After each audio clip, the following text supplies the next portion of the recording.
اے میرے واحد یکتا رب، میری توڑ پھوڑ کو اپنے حق میں تعمیر فرما دے۔ اے میرے واحد ولا شریک، مجھے یکجا کر دے۔ جب جب زندگی ٹھوکر لگائے اور احساس دلائے کہ تم غلط تھے، تب تب مجھے مڑ کے دیکھنا، پہلے آزاد کیا تھا، اب معاف کروں گی۔ بھائیوں نے یوسف کو مارنا چاہا مگر ناکام رہے، باپ کی نگاہوں سے دور کیا مگر محبت اور بڑھتی گئی، غلام بنا کر بیچ دیا مگر خدا نے بادشاہ بنا دیا۔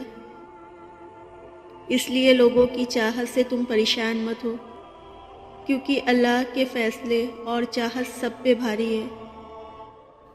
وہ دھاگا جسے بار بار کاٹا اور جوڑا جائے وہ دھاگا نہیں رہتا، بلکہ گانٹھوں کا ٹکڑا رہ جاتا ہے۔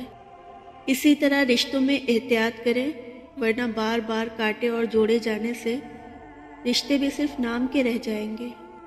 لوگوں کو وقت دے، موقع دے، عزت دے، حال پوچھیں، قدر کریں، دل میں رکھیں، لیکن کسی سے تعلق کی بھیک نہ مانگیں۔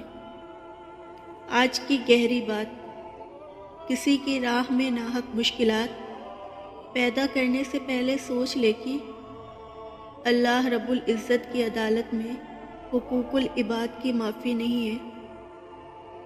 بیٹیوں کے تلخ نصیب ماں باپ کی سب سے بڑی آزمائش ہوتے ہیں۔ دعا ہے یہ بیٹیاں جتنی پیاری ہوتی ہیں ان کے نصیب بھی اتنے پیارے ہوں۔ سارے جتن شکل کو سنوارنے کے لیے کیے جاتے ہیں، مجال ہے جو دل کی کالک کی طرف کسی کا دھیان جائے۔ جذبات میں آ کر کبھی بھی اپنی جگہ مت چھوڑیں، کیونکہ آپ کے مقام پر قابض ہونے کو ہزاروں لوگ منتظر ہوتے ہیں۔